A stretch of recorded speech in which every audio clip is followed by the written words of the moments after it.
Well, hi everybody. Welcome back to Movie Related. Well, it's just me today. The boys aren't here. I went and saw a movie before we went and saw a movie. But I was by myself and I went and saw the brand new Mark Wahlberg and Mel Gibson film Father Stew. And I got to tell you, it's not the normal Mark Wahlberg film.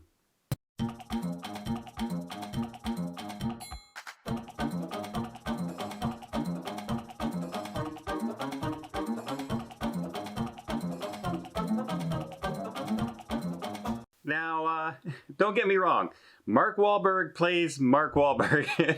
He has that he's that lovable, goofy, tough exterior guy with a heart of gold.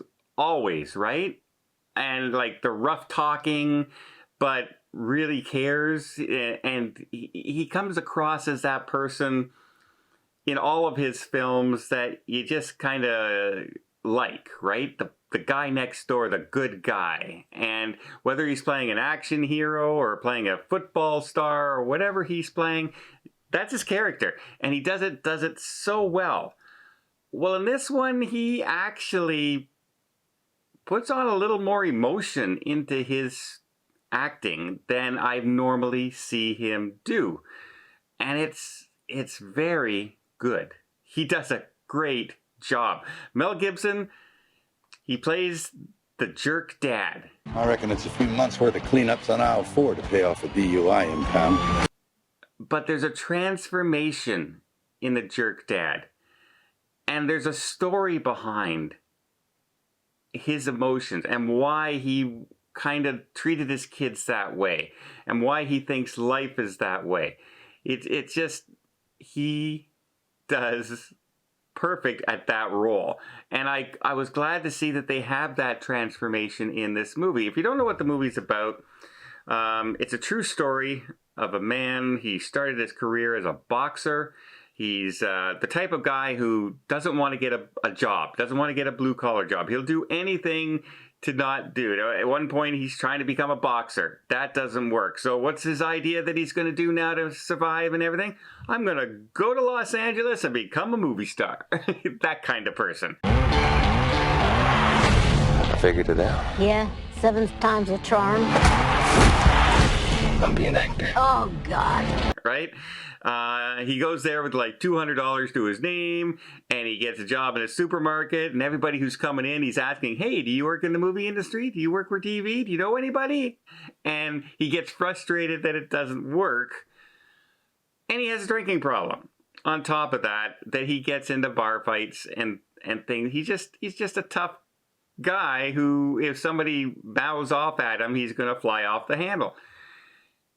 And then he has different experiences where he meets somebody who's heavily Catholic and into the church.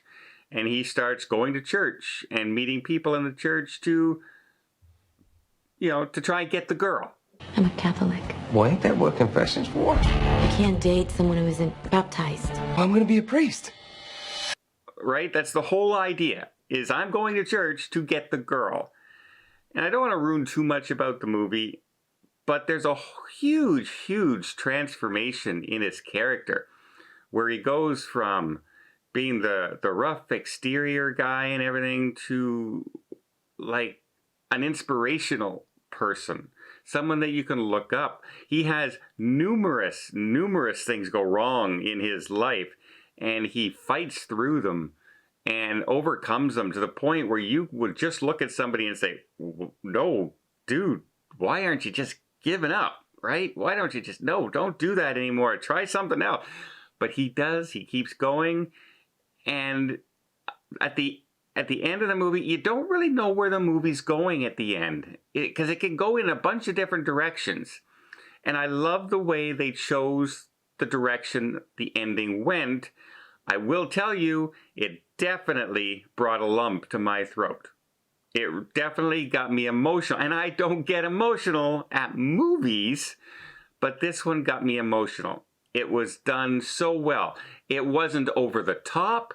It wasn't this big, huge, dun dun dun dun dun dun kind of moment, you know, where they really push it up and it goes on for 40 minutes of how great it is. It's subtle and it's perfect. It was so well done. And it doesn't end at that scene. Normally the credits will start rolling when it starts to happen, but they go on, and then at the end that you see that it was actually a true story.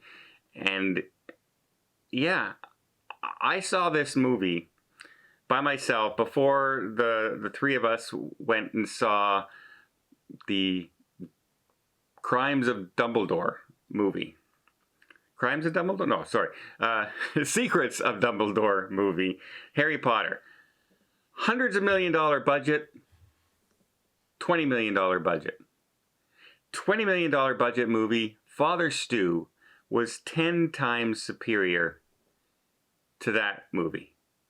I was so glad I went and saw a good movie before I saw the other one. And I highly recommend Father Stu at any point. Go watch that movie. This is one of those movies that I will watch again. What you guys get, one phone call a week in here? Who you gonna call, huh?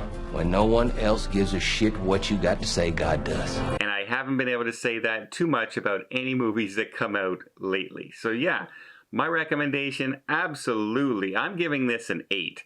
I really, really enjoyed this movie, Father Stu, and I think you would too.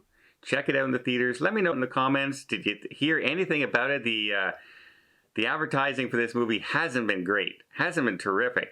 But the movie itself is absolutely terrific. Well, I hope you appreciate this video on Father Stu. If so, hey, why not hit the like button down below? Maybe even think about subscribing to the channel. Until next time, we'll see you on the channel.